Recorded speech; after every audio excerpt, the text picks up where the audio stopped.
on, people? This is a one man gang. I'm here with my right hand man, my brother from another mother, Another gorilla. and we are the Gorilla Gang Podcast. Yeah, Yeah. right. Today we're gonna kind of stick to the same thing that we talked about last week, which is 80s cartoons. Um, we're going Some to 70s. some Some of the 90s. It bleeds into the 90s, and then they got away from all the cool type cartoons. yeah. Yeah, so we're going to get into some of those cartoons. We're going to talk about some other things along the way, I'm sure. But we'll see where this takes us. We're both on each other's Facebook Live as well, so we're figuring all this out. So we're trying to get the podcast uploaded and all that stuff. But in the meantime, Facebook Live for right now. And as Mark soon as, Mathis, Cam Henry, pop that on. You want to pop on? as soon as we get the podcast uploaded, we will send out links and emails and things of that nature so you can watch it on there if you want to. First cartoon I wanted to talk about was Inspector Gadget. Inspector Gadget wasn't particularly my favorite cartoon, but I remember when it came out, they had a toy. Now, I don't remember who the toy maker was, but the thing that was amazing about it to me is that they had the Go-Go Gadget arms. Yeah, it was interchangeable, I think. Yeah. Like the hat with the propeller With on. that propeller. And man, I wanted that thing so bad, but I knew at the time that, at the time it was expensive, and I kind of knew my father probably wouldn't have gotten it for me. I'm like, why you want to spend that much on a toy? But I thought it was one of the most amazing looking things I've ever seen. And I've actually tried to look for some on sale. You know what I mean, like through eBay or what have you. And I haven't seen any. They did make a second line of toys later on that weren't to me as extravagant as that one was. The one was just a standalone. They Right. actually had a series with the second. All the rest of the characters. Yeah. But And- I think it's because that first one was so in depth and had so many different moving parts. It probably was pretty expensive to make. Right. So when they made the newer line, they just tried to keep it simple. So Yeah. I mean that happens. The dope thing about the newer line though is that Dr. Claw actually had a face.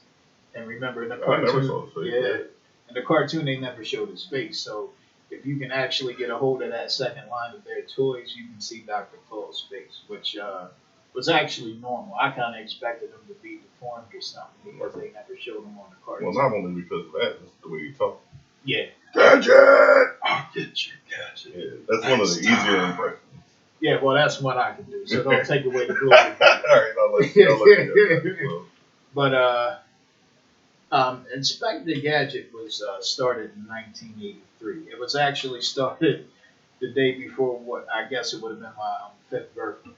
So 1983, September 2nd, and it ran all the way to 1986.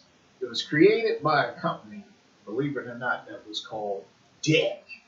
Okay, now that was DIC, not DIC. I do remember that because there was a circle logo actually. Yeah, and they would I say do it. A little kid would say DIC, which is kind of, you think about it now, Yeah, kind of they do sick. that nowadays. But You can't even change it to Dyke. It's still bad. right. Yeesh.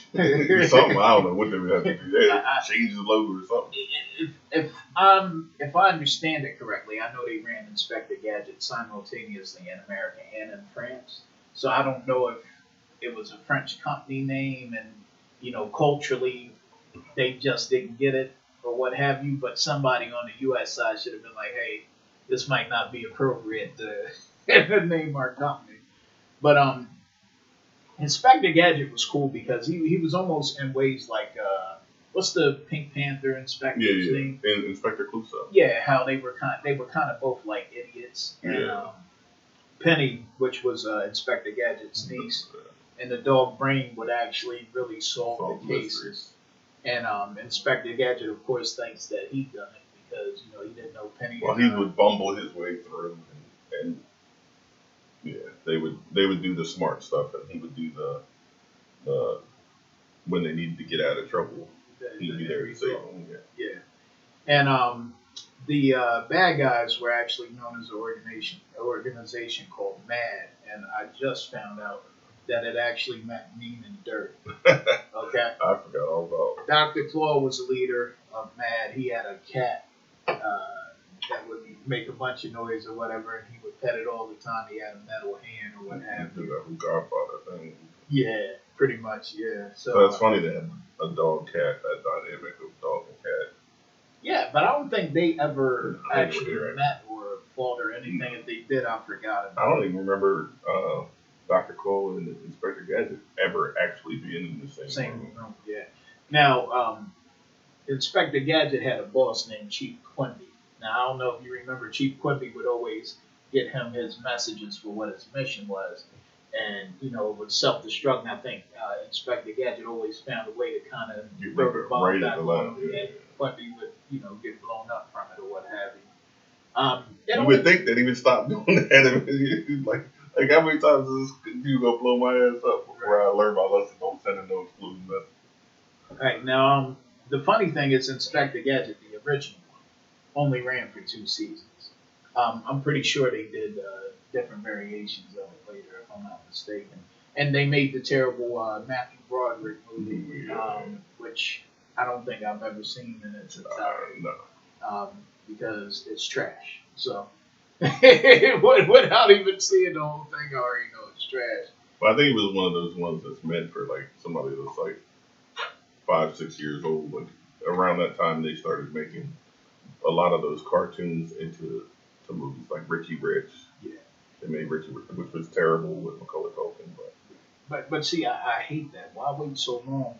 Like when the fire is hot, why not make a movie, a live action movie then, instead of waiting 20 years to make a movie or what have you? When you're right, now it's a new generation being introduced to it who never knew about the cartoon, didn't even know it existed. Well, I think what they do is, so they started phasing out, obviously, Saturday morning cartoons, after school cartoons, all that stuff. And what I've learned is the reason why they kind of got away from Saturday afternoon cartoons. I never told you. So the reason why they got away from Saturday or afternoon cartoons and after school cartoons is because they didn't want kids sitting in front of the TV. Right. They wanted kids to be reading books. They wanted to be doing other activities. So they got all this pushback about kids doing nothing but watching TV. Like we talked about in the last podcast, man, you get home from school at 3:30, and then G.I. Joe, Transformers, and boom, all right in a row. That's right up till dinner. Yeah, that's true. So they wanted to get away from that. They wanted like families to spend time with each other. They wanted kids reading or doing something else, which didn't exactly work because now instead of cool ass cartoons, kids sit on their iPhones, their tablets, whatever. Right. Get on YouTube, whatever, all the different social media platforms. So we really just traded what they could have had, like G.I. Joe and Transformers. You talked about on the last podcast how there was a message at the end. There's always some type of morality message. There ain't no damn morality message in Fortnite that I know of. Right. So I think it kind of, like, while the idea probably was a good idea, it backfired because now instead of sitting watching cartoons, they're on their phones. Yeah. And it's crazy because the YouTube thing has really blown up. And the funny thing about it is my nieces were watching something else on YouTube. And I couldn't even repeat to you what it was about, but it was the biggest ball of nonsense I've ever seen in my life. I mean, I don't even understand how kids like it. It's very jumbled, has no direction, just a bunch of silliness and making voices and jumping around and different stuff like that. So Selena watches this annoying orange thing where it's literally like this old dude that looks like he, you would want to keep him away from kids. Mm. Like big heavy set dude walks around with that plush orange, and the orange has a voice, and he's like, "Okay, Orange, now we're going to the park today. You better not give me any grief." Right. And the orange is like British. He's like, Oh, Millennium Force. He calls the dude, the orange, calls the dude Millennium Force. Oh, Millennium Force, you're so stupid. And I'm like, my 5-year-old daughter's watching this. Right. And I mean, there are some funny parts of it. Like, the dude likes trains, which makes him even more pedophilic. Like, he's like, oh, I love trains. They're always going to see trains. So he puts them near the tracks, and the guy says to the orange, you're going to get a full blast of wind when that train goes by. And the orange says something along the lines of, oh, Millennium Force, I will give you a full blast of wind when I fart in your hand. Oh, wow. And I was like, what the hell? Right. Yeah, this is my 5-year-old watching that. And there's a dude, there's a puppet that's got a pencil up his nose. So, and his name is Jeffy. And she loves this one, because apparently Jeffy doesn't like green beans. So, Jeffy is a puppet, but they put like a whole plate and they dump like 2 or 3 cans of green beans on the plate. And as soon as they walk out of the room, Jeffy throws the plate of green beans and says, I hate green beans! I gotta show you this when we get out of here. But, oh man, that's what kids do nowadays instead of watching cool things like Thundercats, He-Man, and Transformers. We're stuck with Jeffy And I haven't seen where there's like any, like we said, moral messages, but even deeper than that, there was some education in cartoons too, coming out. I don't see any of that, and at least in some of these YouTube shows. Now, I don't sit around and watch them, but I got younger nieces and nephews, and I'll catch something there, and it's just, it's, if anything, it seems like it would make your mind stop working because it's just a bunch of crazy nonsense. yeah, I think they didn't have a good replacement in mind when they decided, maybe we should phase away from the more educational ones. And I'm talking educational ones for like the older kids. Like obviously they have Dora, they have Daniel Tiger's Neighborhood Now, which replaced Mr. Rogers' Neighborhood. When he died, Daniel Tiger used to be, if you remember Mr. Rogers, Daniel Tiger was one of the puppets on Mr. Rogers. So now it's animated as Daniel Tiger. So they did move towards educational, but those are educational for the smaller kids, like toddlers and that type of thing. There's nothing for, that age group, 6, 7, 8, 9, 10. That, you're in elementary school, you run home and whatever.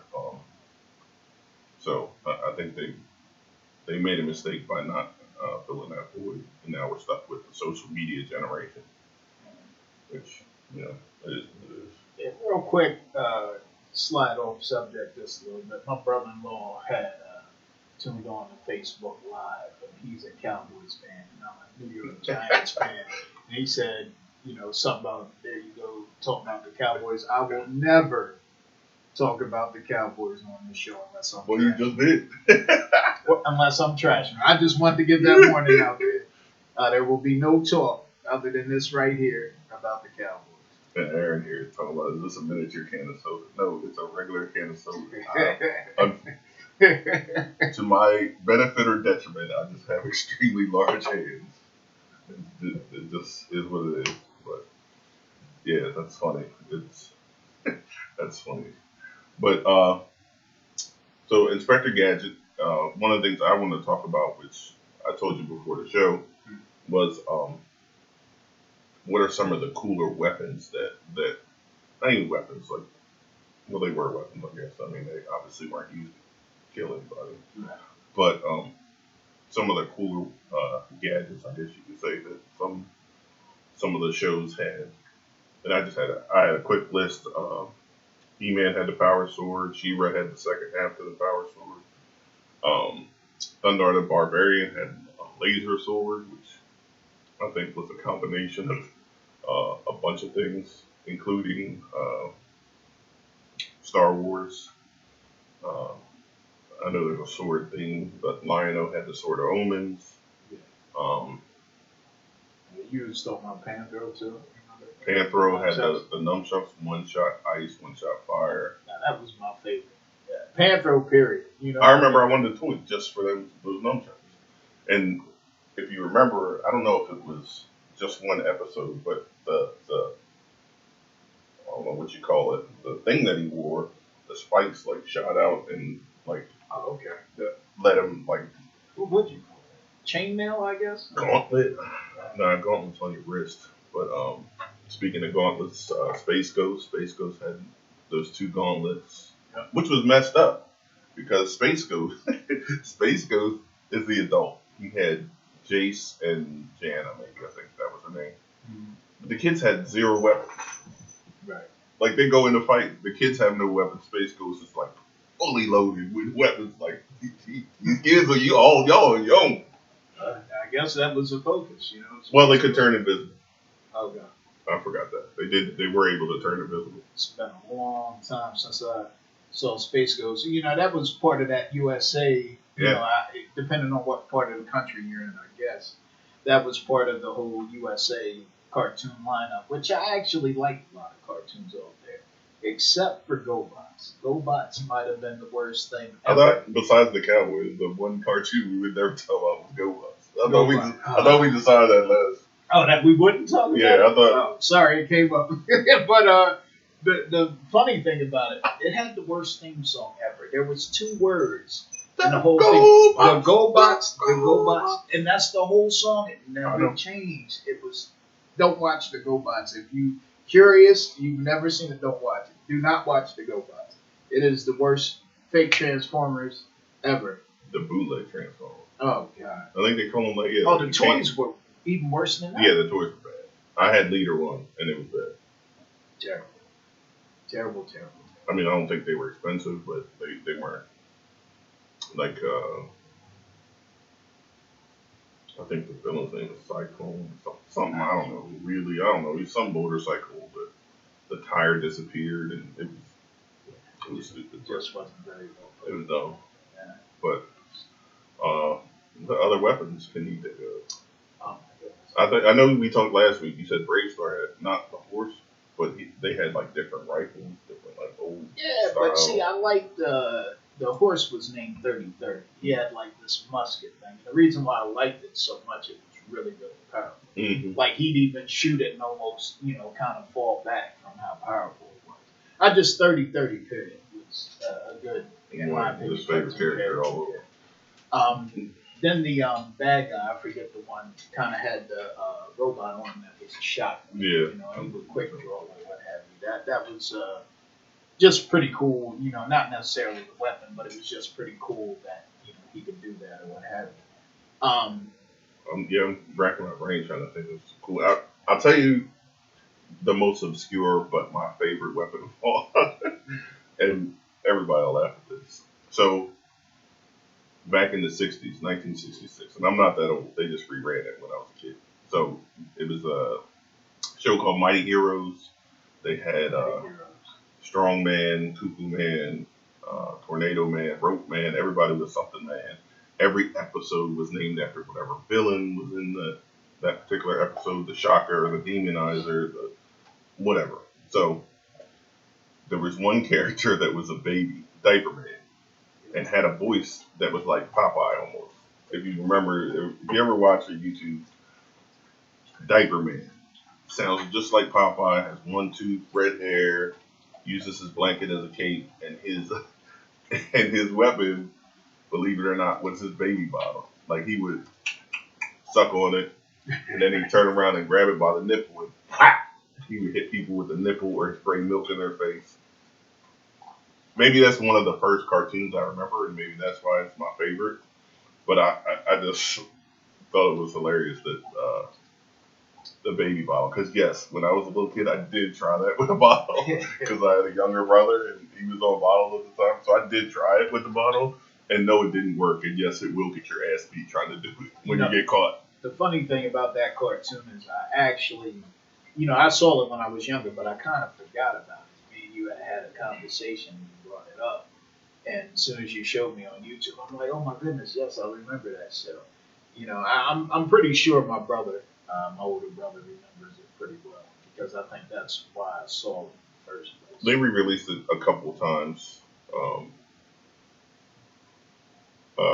when I watched it, it was a show on its own. Then a couple years later, they re-released it again as part of the Mighty Mouse hours or half hour, whatever. So it was part of the Mighty Mouse, and the episodes are like 10 minutes, 15 minutes. They're not very long at all. And then Mighty Mouse in the 80s, when that cartoon was actually out, um, they guest starred on one episode. Oh wow. Okay, So I yeah, remember that. yeah. But the Mighty Heroes cartoon, the drawing to me kind of looks like the Schoolhouse Rock drawing. Yeah. It's almost like it might have been the same artist. I'm not sure. And do you know there's only, so with Mighty Heroes, 2 actors played every single part.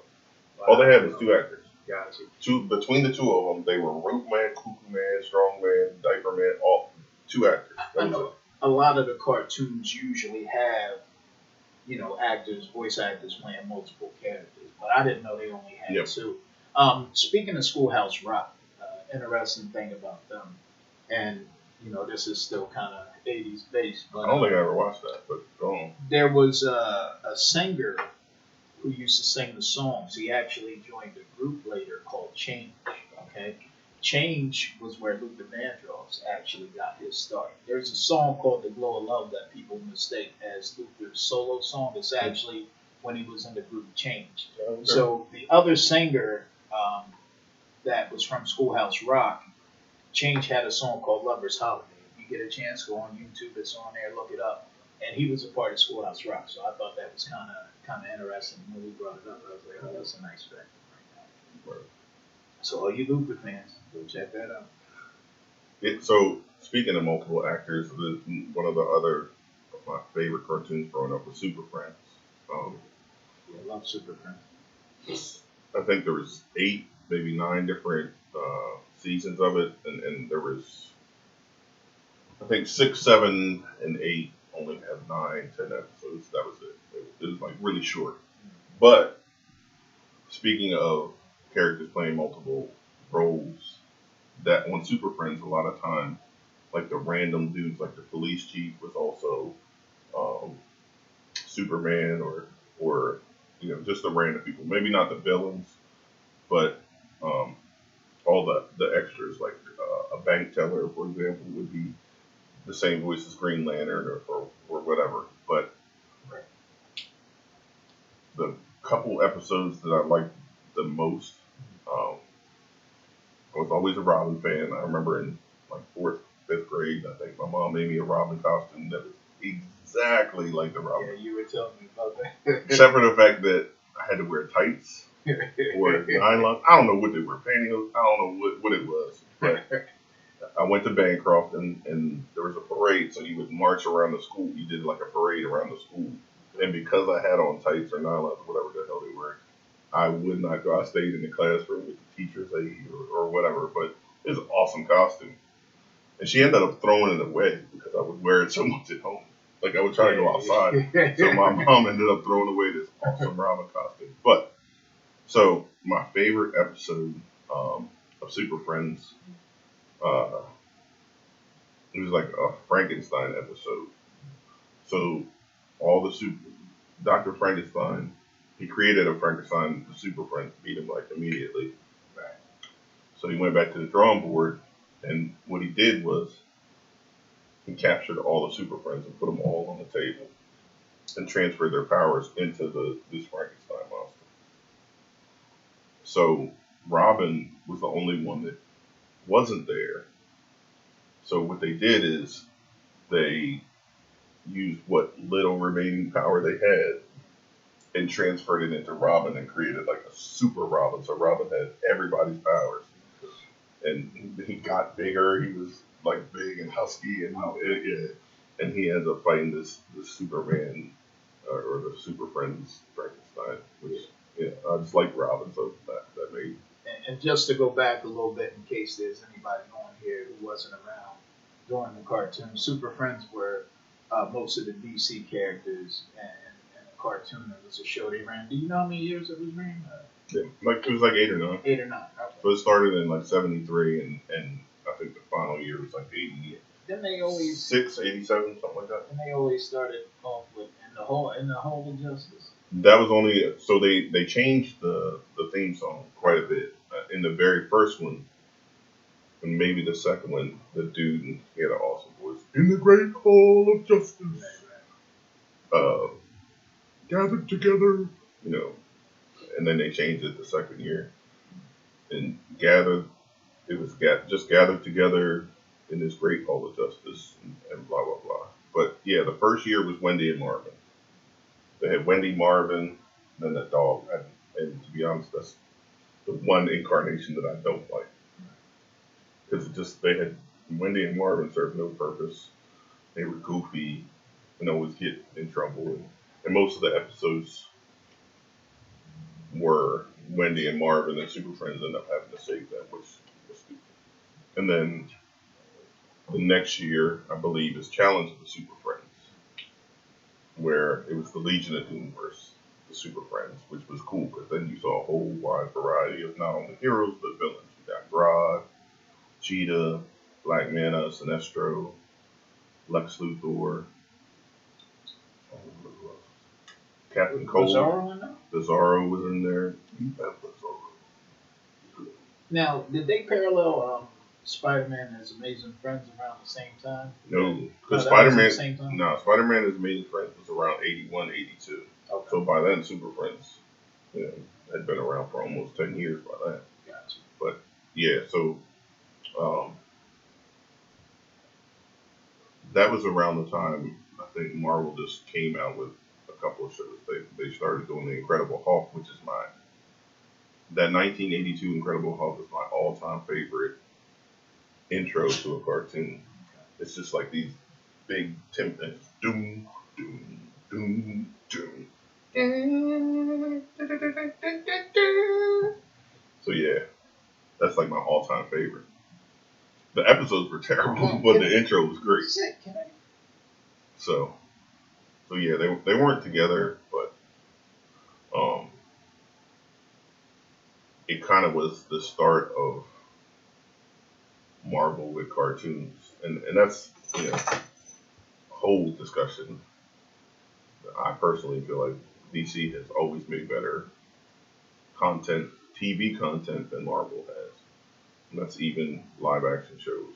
But Yeah. Marvel has definitely eclipsed anything DC could ever do on film. But as far as TV and cartoons, Marvel can't touch DC with that. Yeah, I haven't watched a ton of the DC shows or what have you. I know that the Marvel shows haven't really, been all that great to me. Some of them, like The Punisher, I thought was okay, and The Defenders, I did enjoy. I guess it was a miniseries, if you will. I did enjoy that. Yeah, I think the Netflix stuff was alright. I don't think they had big budget to do a lot of the stuff that DC does on the CW. I mean, even dating back when Smallville started it all, and Smallville is always going to be my favorite TV show ever. Tom Welling actually lived in Delaware. Went to 10th grade at Sal's. Plays Clark Kent on the show. So yeah, I think content-wise, movies goes to Marvel. TV and cartoons is always going to go to DC. Some of those animated movies, if you watch them, infinitely better than their live-action movies. Infinitely better. And it's just way more in depth. The stories are great. A lot of them are based off of comics. They just did Batman Hush. Death of Superman, they've actually done twice now, but they did it a little better the second time. Frank Miller's, I don't know if you ever read Frank Miller's Dark Knight. And then there's Dark Knight Returns. Those are the 80s ones. That's what they based that Ben Affleck Batman off of. It was the Frank Miller Dark Knight. Yes. But in terms of cartoons, they did an animated version of it, which was almost identical to the book, which is pretty amazing. Like I think at one point Batman, it's an older Batman, so he's fighting this leader of the mutant gang or whatever, Right. and they're fighting in a mud pit. Batman says something along the lines of, "See, son, you're mistaken. This is a mud pit, but it's not. It's an operating table, and I'm the surgeon." And then like breaks his arm backwards. Wow. Yeah, it's savage. It's awesome. Wow. So yeah, You know, another cartoon that I used to like. This was kind of a newer one. It was at the end of the '80s. It was called Cops. And they spelled it C.O.P.S. And the premise of that show, man, is it was a guy. The leader of the cops was a guy named Bulletproof, who was almost like a half robot or something. Had a whole bunch of metal on him or what have you. And they were in a city called Empire City or whatever. It's supposed to be 2020 on the show. well, That's where we at now. So it was supposed to be in this big future or whatever. And there was a bunch of good cops. There was a guy named Long Arm that had a pair of cuffs on his arm and he could shoot down long or what have you. Hard Top, Highway, Mace, Barricade. Then the bad guys, it was a guy named Big Boss that kind of talked like that old mobster. Now, sir, I'm gonna, and all that. Dick Tracy villain. Yeah. And then they had a guy named Dr. Bad Vibes, who, for some reason, he was the weirdest looking drawn guy out of him. He had a glass top that you could see his brain inside of it or something. Supposed to be real intelligent or something. He was almost like the Joker, not the Joker. They actually have a character on, speaking of DC, a DC show.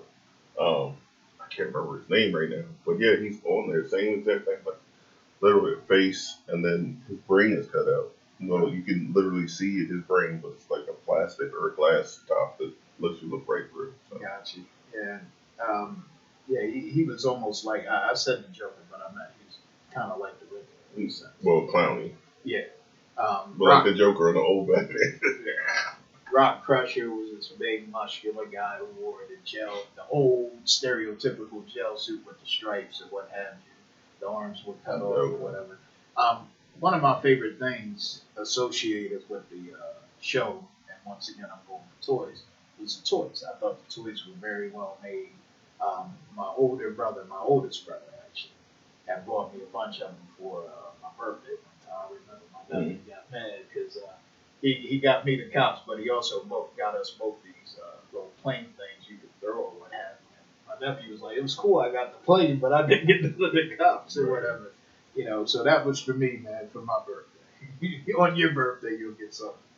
But, it's a real fun cartoon to me. It was a little, going back and watching it, it's really cheesy now, because I guess they thought it was funny to have the guy talking like, one of the criminals, Dick Tracy. I thought it was very annoying. I didn't even remember from back in the day him talking like that or what have you. But this was another cartoon that was brought up by the company Dick, okay? Which, once again, I don't know why they would name the company that did have a little kid say it, at the end of it. But, the cartoon itself was harmless, man. Just a basic cop and criminal show. And the cops run around trying to beat the criminals. The criminals are more intelligent, have the better weapons, which I think me and you talked about. Yeah, that's just, it has to be that way. The villain has to be insurmountable. The villain has to have the better weapons, the whatever. And that's how the arc of the show goes.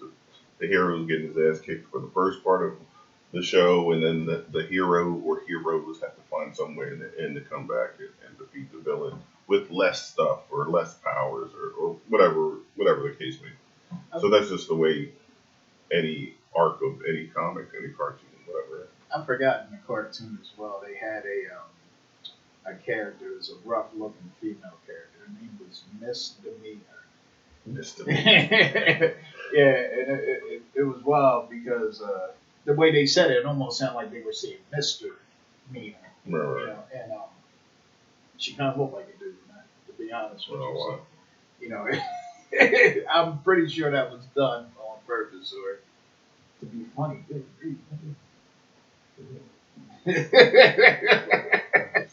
Wow. Yeah, we got Kennedy the dog running around, causing a distraction. Well, yeah, Kennedy the dog needs to go take it. Yeah, the show Cops it looks like it was only running for 1 year. It was 88 to 89. I think that was an after school cartoon too, if I'm not mistaken.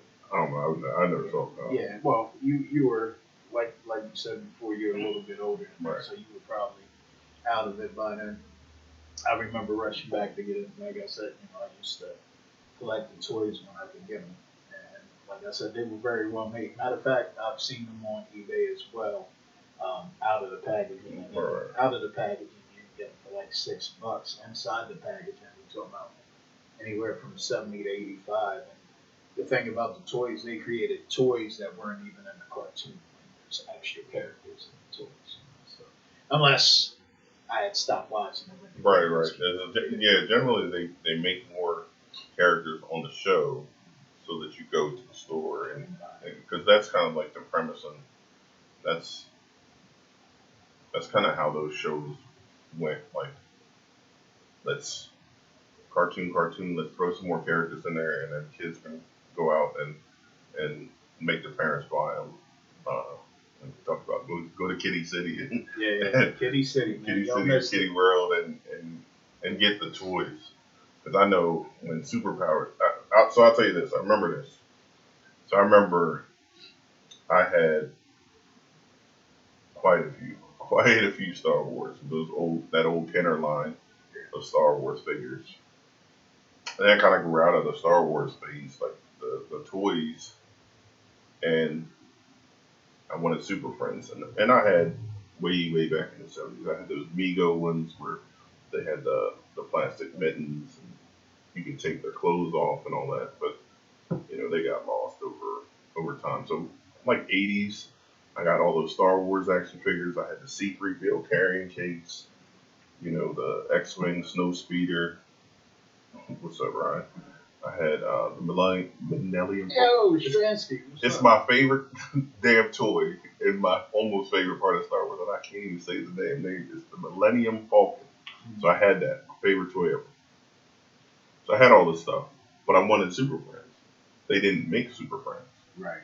So I remember sitting in my room and I would pretend that Han Solo was Batman and Chewbacca was this. So I made the Star Wars characters into my own Super Friends. Right. And then they came out with the Superpowers line, which they had every single one of the superpowers. They had some that I don't remember who they are now, but I never saw them on the show, never knew they even existed. So I had every single superpower. That was like when they first kind of introduced Darkseid, Parademons. Then you had to send away for a Parademon. They had Steppenwolf, and the superpowers toys did one of two things. Like Flash, if you squeeze his arms, his little legs moved. As he was supposed to do. All the rest of them, like Superman, Batman, you squeeze their legs and they would like throw a punch. I think Robin had a hand like this. He would karate chop. But they all did something. I think Darkseid's eyes lit up, had a little button, so his eyes lit up red. But the Batmobile, they came out with a Batmobile finally, so I was like, oh man. In part of the shows, they had the Supermobile. I don't know if anybody ever remembers. Supermobile got introduced in one of the later incarnations of Super Friends. And the Supermobile, Superman had to use it because he got kryptonite poisoning. But in the show, he got kryptonite poisoning. And in Super Friends, blue kryptonite healed the green kryptonite poisoning. So he had to go in space. He was too sick, too injured, whatever, to fly out there. So he used the Supermobile, went out in space, and got some blue kryptonite to save himself, or whatever. But anyway, and then they had the Hall of Justice, which closed, had a front and a back. Then it would open, and when it opened, all the stuff was inside. But I remember on the back was one of those stencil things, so you could put a piece of paper on there and take the pencil and do this, and it was a picture of all of them. Oh, that's cool. Which was cool. I was like, oh man. And I think when I got like 14, 15, I just started, well, not even, like 13, 14, I just started playing basketball all the time. And I wanted Jordans. So I think we had yard sales in our neighborhood all the time. And I remember I sold every single toy I had so that I could get a pair of $89 Jordans in 1988 or 89. 89 was my first pair of Jordans, and I bought them. They cost exactly $89. Speaking of that, I remember, when Jordans, because I was around when the first pair of Jordans came out, as you were. I remember them being expensive, but not to the point that the retros are. They were like $79 when those first ones, and they're terrible shoes. Like they're as far as comfort, because they're not Air. They didn't have the Air design yet. Right. So, and I didn't have a pair until way later on in life, and it wasn't even the red of the original ones. I bought a pair and I wore them. I was like, yo, these things are. I would never play basketball in my feet. It feels like your feet break. Right. So, yeah, they didn't have the Air stuff in it. Here's the funny thing. I didn't even like Michael Jordan when he first came out. I was in 4th, 5th grade, somewhere in that 4th, 5th, or 6th grade. I think it was 6th grade. What up, Adam? Adam Miller, what's up? I think it was 6th grade. Mm-hmm. And remember, so you remember when you get sent home from school with the little book thing, the little book where you can order books? Yes. Yes, I do remember that very well. And it's on the back, you just like check it. I used to order books and never read them. Yeah, so I remember I ordered like a couple books, and it came with a poster. Michael Jordan. Yeah, but that's not the reason why I got it. So it was a double-sided poster, and Justine Bateman was on one side, and Michael Jordan was on the other. And I had a massive crush on Justine Bateman, right. So that thing never faced the Michael Jordan side. Right. And which, if you know me now, you'd be like, yeah, because you're the biggest Michael Jordan fan. So, and yeah. I do not like Michael Jordan. I grew up a Dominique Wilkins fan. That's just what it is. Which is, here's the other caveat to that. So, the first time I ever remember seeing this dude play basketball or touch a basketball was the 1988 Slam Dunk Finals. Okay. In which it was him and Dominique. Right. I was so mad that Dominique Wilkins lost that because I was like, man, this dude. I just thought Dominique won that. Right. But then later on, I think I got Come Fly With Me and a bunch of other stuff and started watching it. And I could see how Michael Jordan won. But at the same time, to me, honestly, if they would have wanted to do justice, they should have called that one a draw. Well, let's go back a couple of years where Dominique beat Dr. J and Michael Jordan in the dunk contest. Do you remember that one? I don't remember what year it is, but we can look it up after the show goes on. So Dominique, no, I know what it is. Okay. So the first slam dunk was 84. Larry Nance beat Dr. J. Okay. The second was Dominique won. He didn't have his box yet. He had a fade. Yeah. He had a fade. Or a low haircut, whatever. And then 1986, Spud Webb won. Yep. Good. Gerald Wilkins was in that dunk contest. Right. Gerald was in there. Spud beat Dominique in the final. Mm-hmm. Jordan actually was hurt. Jordan didn't. He sat out of that one. You're right. And then Jordan won back-to-back 87, 88, and then Kenny Skywalker won 89. And I don't remember from then on 90. I think 90 was Cedric Sabalas or something stupid. Well, I gotta. With his fake-ass blindfold. I gotta honestly say, I don't know if it was because I was younger at the time or whatever, but Kenny Skywalker did look to me as if he was almost taking steps in the air as he was dunking. And then I was so disappointed because I found out that he wasn't a star. Oh, yeah. I was like, yo, who is this? But how many superstars have won the NBA Slam Dunk Contest? Jordan, Dominique, Larry Nance. Larry Nance was not one. D. Brown was not one. No. Cedric Sabalas was not one. Desmond Mason, I think, won one. Desmond Mason. Did Jason Richardson. Harold Miner. Oh, geez. Harold Miner won it twice. That's Baby Jordan. Baby Jordan was not. I liked Harold Miner because he's like me. He's left-handed. But I think Harold Miner was hampered by he's a 2-footed jumper. Like, for example, he can't. Uh, the greatest dunkers are you can dunk off both feet or uh, jump off that. You actually end up jumping off your opposite. So I'm left-handed, so my jump power comes off my right. And Jordan and all those guys could do that. Harold Miner had to take a big step and then kind of hop, Right. and that's what hampered him because you're limited in your dunks if you're a 2-footed jumper. You just are. I wasn't never excited about even one of Harold Miner's dunk contest wins. The only thing he did great was like a cuff, like 360. That was about it. And he just was a power dunker.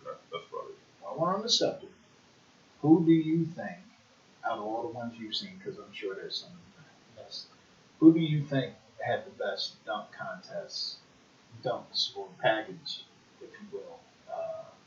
Not just one dunk that was great, but consistently through the whole contest, he probably had the best dunks. I'll say the recent Zach LaVine. Zach LaVine, I yeah. think Zach LaVine probably has the best. But prior to that, I would say Vince Carter was the best. I would say Vince Carter is the best in-game dunker over Neek, over Jordan, over Dr. J. I mean, we talking about a dude that jumped over a 7-footer. Right. Come on, man. Like those guys, like even now, I think what's missing is like LeBron's not a good in-game dunker. He's a good ESPN highlight dunker because on a fast break or whatever, cool. But it's not too many times that he challenges somebody at the rim and just tries to hang it on them. And to me, that's what makes you a good in-game dunker. And Vince Carter, it didn't matter who was under that rim. And he wasn't going up under trying to dunk it on you. He just tried to go through you or over you. So, yeah, Vince Carter would definitely been greatest in-game dunker ever. I would definitely say Vince Carter had the best dunk contest put together. I think even over Zach LaVine, even though Zach LaVine is very exciting to watch, I did think Aaron Gordon and him really had a battle when they had their dunk contest. That's Aaron Gordon was Orlando? Orlando, yeah. He was doing some dunks where I was like, wow. But it wasn't impressive to me because dude's 6'11". Okay. But that's what messes it up for me. That's what Dwight Howard. Well, I'm sorry. Dwight Howard, you can't be impressed with a 7-footer winning a dunk contest. First of all, he got credit for a dunk where he threw the ball in. Right. He didn't even dunk. He was not even near the rim. Right. Like a dunk, that's a shot. Yeah, I'm not. If you can't get your hand on the rim, it's not that impressive. Yeah, I'm not a Dwight Howard fan at all. And especially what really turned me off from him, it seems like he might have had very sensitive feelings. And what I mean by that, Shaq. Well, you know where that's, funniest thing, well, not. Here's the most ironic, coincidental thing. So their beef is related to what mainly our podcast is. Dwight Howard tried to cop the Superman thing from Shaq. Right. Like, Shaq had everything. That was original. And then this dude is walking around calling himself Superman and wears a cape. And on the Orlando Magic. You know what I mean? They went to the Lakers. Right. So yeah, that's where that whole thing came about as a comic book piece. But Shaq had said, made fun of him, whatever, and Dwight Howard made a comment, said, you should be helping. And ever since then, I was kind of like, I'm okay with Dwight Howard. You know what I mean? Like, I'm all right. I'm not a big fan of his whatsoever. No, him and Kobe, or Shaq and Kobe literally just clowned Dwight Howard. Yeah. Like, I think it was that whole thing where Kobe said if Shaq would have trained the same way he did, they would have won 5 straight. Right. And Shaq said something like, well, if you'd have passed the ball, we'd have won 5 straight. And then Kobe said something about, y'all think this is a beef, but this is just how we are, or something like that. And Shaq said something like, "I thought his name was Dwight, but then spelled it all messed up," and so he's still taking digs at him, even to this day. He's still taking digs at him. But yeah, I'm not impressed with the dunk in the game unless it's on somebody. Like, you gotta hang it on somebody. Yeah, I mean, as far as LeBron, I don't think he does a bunch of flashy dunks. I think he gets up and sometimes he dunks it hard or, brings it out real far, Yeah. but nothing, overly spectacular. I ain't gonna talk about LeBron too much because anybody that knows you absolutely hate LeBron, and I don't understand it. But that's it's the comparison that I hate to Jordan. To anybody. I don't think it's fair to compare Jordan to Julius Erving or anybody. I don't think it's you can't compare different eras. So, I mean, that's fair. That's fair. There can't be a greatest of all time debate because one, they never played against each other. They don't play the same position. They don't have the same. They don't have the same responsibilities as a basketball player that each other has. And their approach to the game wasn't the same. Like Michael, as a general rule, let his defense translate into his offense, where LeBron is, not known for playing defense. So I think their roles are different. I think their positions are different, and their eras are different. The only people I respect with the whole GOAT debate are people like Vince Carter, who played against both. Okay. And played against both, maybe the tail end of Michael Jordan's career. Right. But Vince also was in college at UNC, and, all those guys, they go back in the summer and play. So he was getting to play against, at his peak, Michael Jordan, but just while he was in college. Gotcha.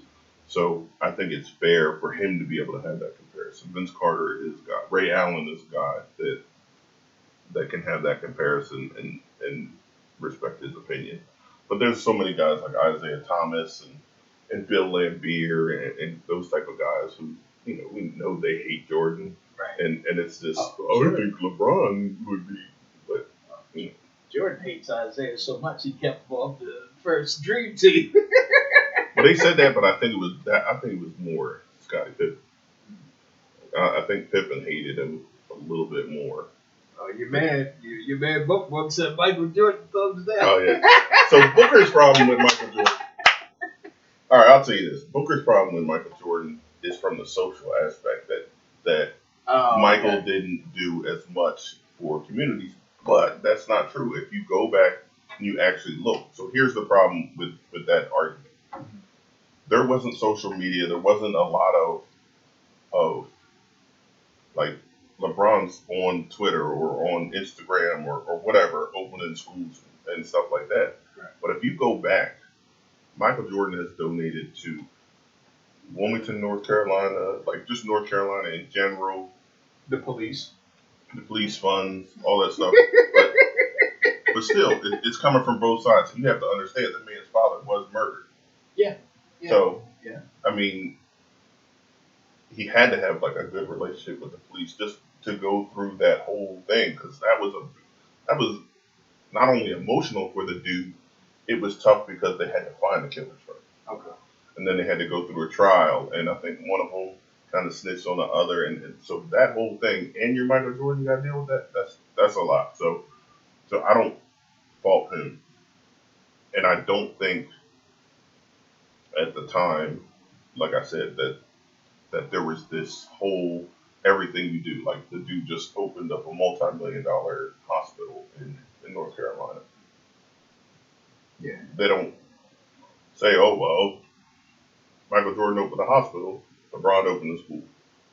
I think a lot of positive things sometimes are missed, and they focus on the negative. So even if whatever Jordan has done charity-wise wouldn't be as televised or as advertised as, let's say, the gambling issue, or something else negative he might have done. Well, that's what it was. Back in the day, it was we're looking for the negative news story, not with the positive. And now it's both, right? Like I think they tried to accuse LeBron of cheating on his wife at one point. I think a couple years ago they were at a baseball or a football game, and it looked like LeBron and his wife were in a box smoking weed or something. I don't know, but they're looking for it. But then in the same time, there's so much self promotion that you can do now on Instagram and Twitter and all that stuff that you see all this stuff that LeBron does, and you're like, well, Michael Jordan didn't do any of it, but well, yeah, he did. And at the time, the funny thing is, I think the maximum amount of money that Michael Jordan made is 4 times less than either what Kobe or LeBron did. So the salaries now are ridiculous. Yeah. As far as so you actually are able to do more. You should do more. There's no reason if you're making $260 million a year just to play basketball for a couple months, plus a shoe contract, plus what does he have, Sprite and all the other bullshit.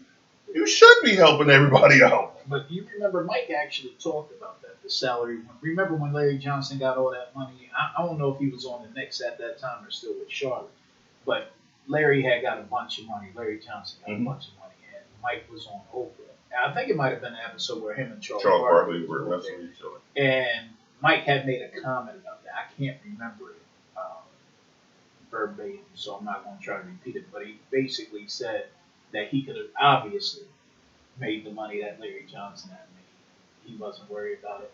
And Mike, I will give him credit. I'll tell you this. I do know what that was. So those were, I think, Michael may have been on Wizards at the time because I know the years that he was on the Wizards. Number one, he took the league minimum to play, which I don't think any of these dudes would do now. Right. Take the league minimum. Right. In the very first year, 9/11 happened, and he donated the entirety of his salary to 9/11 victims. Something nobody ever talks about. Right. Like, dude just donated his whole salary. So that may have been what he was talking about. I could have taken this. But again, guys back then didn't think of, look, I'm Michael Jordan. I'm getting damn near $1 billion for shoes. I don't need you to pay me a lot to play basketball. I would rather you go out and you sign this person, make our team better. Yeah, I make enough money off shoes and underwear. But real quick, before we get out of here, you have brought up comparing the greatest or what have you. So it brought up an interesting question. A question it's an age-old question. So I'm going to ask you and then I'm going to give you mine.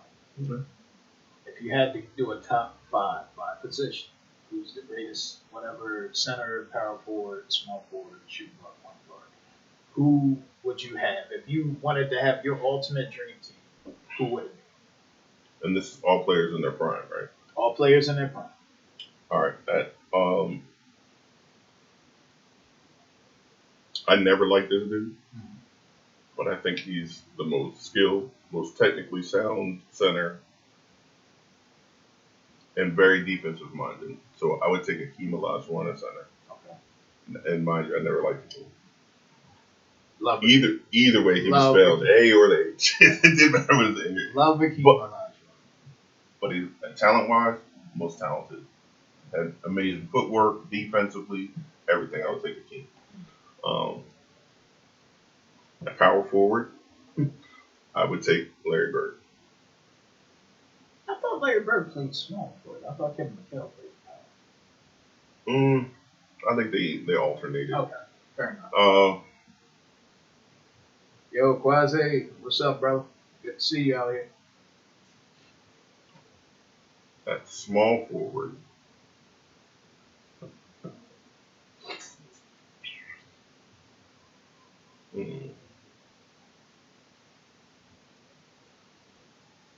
Small forward. I think I would take Scottie Pippen. Okay. And I get it. No, Scottie Pippen's a good choice, man. But if you're so here, well, let me go through. Okay. Shooting guard Michael Jordan. And and I would take Isaiah Thomas as the point guard. What's going on? Not Magic. I would take Isaiah. And here is my thought process. This is why I would put that particular team together. If you look at going all the way down, it's defense. If I'm cool with going up against it. Shaq was probably the most physically dominant center of all time, but he had problems with Akeem. David Robinson, problems with Akeem. Everybody had problems with Akeem. So defensively, I'm comfortable with him having to guard anybody else's center. Right. Putting Larry Bird as a power forward. Larry Bird is all around. You're going to get assists out of him. He doesn't need to score a lot of points. Right. He's going to get rebounds and clutch. Yeah. Oh, absolutely. Mm-hmm. This dude played a whole game left-handed just to prove a point. Yes. You know, there's a lot of good Larry Bird stories out there. You played, and we could probably go a whole show talking about him, but I'm not. Was shooting threes left-handed. Left-handed. Yes, I know. For a whole game. Listen, real quick before I get my top five. One of my favorite stories is my Dominique Wilkins Larry Bird story. Mm-hmm. So Dominique had met Larry Bird for the first time. I already know this one. Yeah, but let me tell you. Yeah. So Dominique went to shake his head. Larry Bird took his head back, said, "Hey, I'm about to score 50 on you, Holmes. You know, such a thing." And Dominique was like, "I can't believe this guy's just talking to me like that." So Dominique says at the end, he's like, "Well, I got the last word. He only scored 49." So Larry Bird was a bad dude, man. And if he said he was going to do something, for the most part, he did go out and do it. You know, he's an amazing player. You can, not like him for whatever reason. I wasn't a big fan of Boston. Great, man. I mean, just the Boston, the arrogance and all that stuff. But again, Larry Bird is a scrappy-ass defender. Yeah. Like, he's going to play hard defense from every time he's on the court. Right. Scottie Pippen, same reason. Scottie Pippen, you don't need points out of him, especially when you got Larry Bird and Mike Jordan on the same team. In their prime, you don't need points. Yeah. Akeem's going to get you a lot of offensive defense, rebounds, putbacks, all that stuff. Yeah. Scottie Pippen's going to give you the great big seagull arms and hands playing hard-nosed defense on whoever. Yep. Whoever he's matched up against. And he's another ball handler. He can handle the ball. Jordan, we don't need to talk about that. Yeah, that's a given. Yeah. And then Isaiah Thomas, for the same exact reason. Isaiah Thomas, I would want on the team because no matter who he's guarding, you put him against Allen Iverson, he may not be able to stop Allen Iverson. He may not be as fast. He might be as fast. Mm-hmm. But he's going to give you that hard 80s, early 90s defense, that's, if you look at, that's why I would put that particular team together, because it's a defensive team primarily, but you have the offense to win the game. So that's why I would put that. Not my favorite all time. Right. They're not my favorites, but that would be the team that I put together. So let me give you my unemotional top five, and then I'm going to give you another top five. Okay. And it's not going to vary that much. Okay. But if I'm giving you my non-emotion, it's Akeem at center. Mm-hmm. At power forward, because I can't pick between the two guys, I would either give it to Tim or Charles Barkley. Tim Duncan or Charles Barkley. I didn't think about Tim Duncan, but yeah. I hated Tim Duncan, but yeah. Me too. But boy, as far as playing basketball, yeah. Larry Bird at small forward. Shooting guard, as much as I hate to do it. Michael Jordan. I am not a Michael Jordan fan at all. People hear it, they get shocked. I was such a big Dominique Wilkins fan, and I felt like Michael Jordan was taking all this glory. I can't stand it. But again, different positions. Right. So Michael Jordan, that point guard, of course, is going to be Magic Johnson. I just think Magic, I don't think Magic gets enough credit for how good he was. I put Magic in the top 5 of all time, period. Yeah. But I would say the thing that Magic lacked was defense. Right. He wasn't the best. I mean, he played defense, but he just wasn't like one of those elite, I'm going to be defensive player of the year type. And that's kind of where I went with mine. Right. But yeah, Magic, as far as favorites, now if we did our top 5 favorites in each position, that would be different for me. So, but see, Magic would be in both of them. Okay. That's the thing. Magic would be in both of them. Well, the only reason he wasn't, like I said, is because I'm primarily looking at defense, and you already have Scottie Pippen and Larry Bird that can handle the ball. So Right. what good,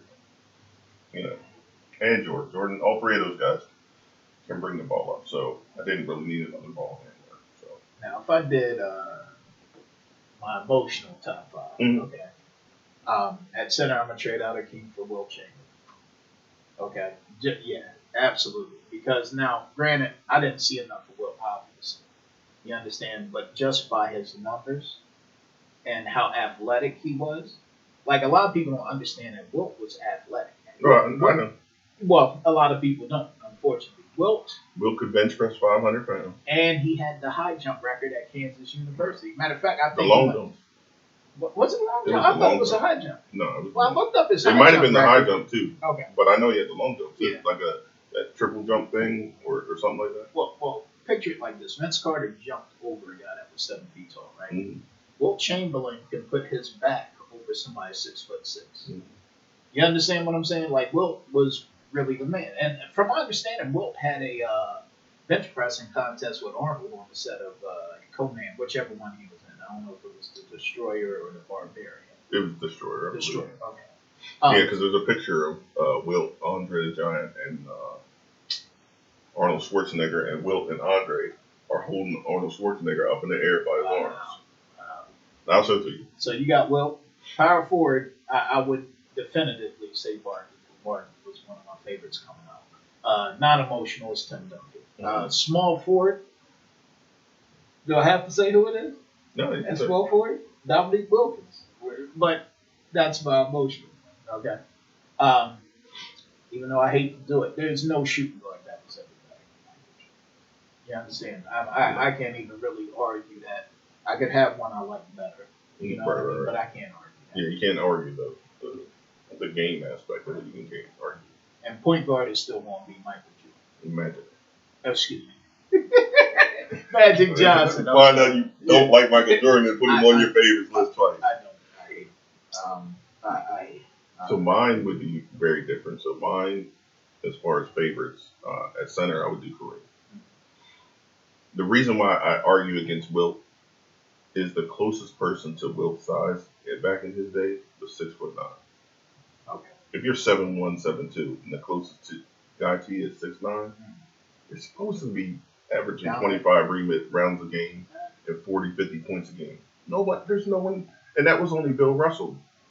So against Boston, he struggled with that. There wasn't any tall players on. There wasn't as many teams as there was now because they hadn't absorbed those ABA teams. But still, there was nobody even close to his size. If I'm 6'1"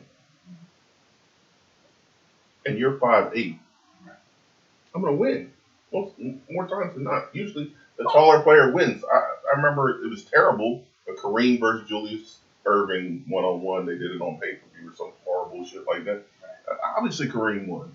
You can't do nothing. I think it depends on what the skill set is too. But you're right. I mean, if you're nearing skill, yeah. I mean, probably. Like you're 7'1". Think about this, and I've actually played against a 7'1" dude. Mm-hmm. If you're 7'1" and I have you boxed out, we both jump for a rebound. You're going to get the rebound over me, regardless whether I have you boxed out.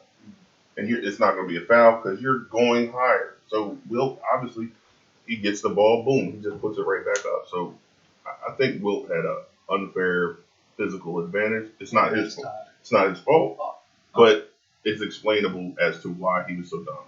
Well, let's go back later, and we're getting close to time here.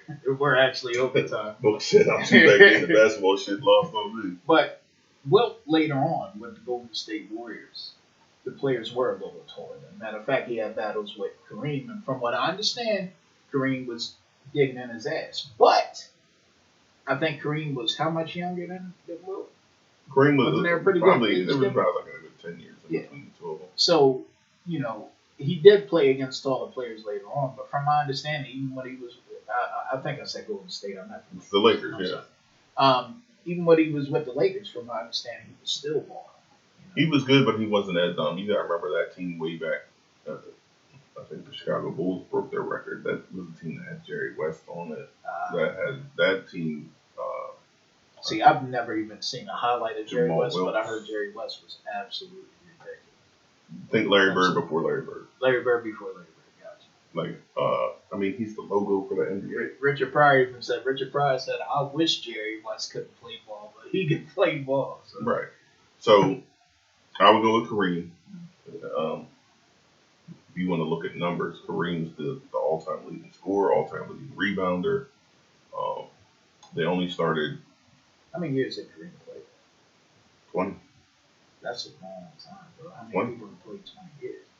But even still, his average was high. So you do have a point. And I'm not necessarily, but you got to take that into consideration, too, that he played for so long. 5 or 6 championships, And 2 different teams. Yeah. But if you look at the totality of his career, he far surpasses Wilt. yeah, he won a championship with Oscar Robertson on the Bucks. Yep. Which, to me, a lot of times when people talk about greatness going off the numbers, because once again, as you can look at me and probably tell, I wasn't around when Oscar Robertson was playing. Yeah. But just looking at his numbers, he seemed like he was a very, very amazing player. Right. And this is young Kareem. That's like first or second year in the league Kareem right there. So you're talking about young. So Kareem at center for sure. At power forward, I'm with you on the Barkley. I would take Charles. My one of my best friends always said I was built like Barkley, played like Jordan, and looked like Magic. That was the thing. That was his thing. Looked like Magic Johnson. Played like Jordan, and that's I think how I got to 34. Next episode, we're going to see if we can get my brother to post one of his old college basketball pictures up. Yeah, so jerseys. But yeah, I was 34. Everywhere I went, I wanted to be number 34. So, and again, Jordan and all that. I never asked to be 23. Never even considered it. Always wanted to be 34. It's funny, when I played for the boys club, I played 1 year of organized basketball. I played football and track other than that. But I played for the boys club. I insisted on wearing number 21. And it was me and one other guy that kind of wanted the number. And he said, you can have it. I'll wear 22. That was dress. Mm-hmm. So I insisted. Yeah, so Barkley, small forward. If that's what Larry played, I'll put Larry at small forward. Shooting guard, that's easy. Michael Jordan. And point guard, I would put Magic as far as favorites. Gotcha. Not if I was trying to win, but as far as favorites. Right. And I'll say it that I liked Patrick Ewing. Is not somebody I really, really liked. As far as, right, and that's the thing. Mm-hmm. His game wise, he would be that alternate to Hakeem, just because of he plays that hard, gritty ass defense, and for him not being one of my favorite players, I really want him to win a championship. I really want. Yeah, he's one of those ones that I mean, it pisses me off when dudes like Karl Malone, Gary Payton, they went and sat on the Lakers when the Lakers were like super dominant just to get a championship. And still didn't win. Barely. Yeah, like come on, dude. When that should have been Patrick Ewing, but he ended up in Orlando, right? Yeah, he ended up going to Orlando. I think that was a coaching deal. And he ended up coaching him later. Yeah, he coached for the Wizards when Jordan was there. But yeah, that was a whole fizzle out thing. The unique thing about Dominique and Larry Bird is both of them later in their career, both of them tore both their Achilles tendons. Dominique tore both of his. I think when Dominique was on the Magic. Yeah, Dominique the end of his career. Yeah, he ended up going overseas after that, won a championship in a Greek league or something like that. So, that doesn't make me feel as good as if he had won one in the NBA, but at least my man got something. That's my favorite player of all time. Yeah. Well, Dominique was was Vince Carter before Vince Carter. Right. That's the best way that I can look at it. But I think his career would have got extended a little bit more, and he would have been a little bit better if he hadn't torn both his Achilles. And same with Larry Bird. Larry Bird wasn't known as a jumper. I know they like to joke that he never dunked, but Larry Bird, I've seen him dunk on a couple people. Nah, I'm sure he has. I don't remember anything else. Oh yeah, you got YouTube Larry Bird dunks. He got somebody left-handed. Speaking of that left-handed stuff, yeah. Wow. So Larry Bird, he could get up, and then me and him are similar, and then I have a torn Achilles and a bad back, and that's kind of how he ended up his career with a bad back. But yeah. On that note, Yeah, let's call this we one. have ran over time. That's all right. I am the one-man gang OMG. This is my right-hand man. The Vanilla Gorilla. And this is the Gorilla Gang. The Gorilla Gang Podcast. Here, make it my podcast. The Vanilla Gorilla Podcast. Gorilla Gang. Double G's. We will see y'all later. Be good people. All right.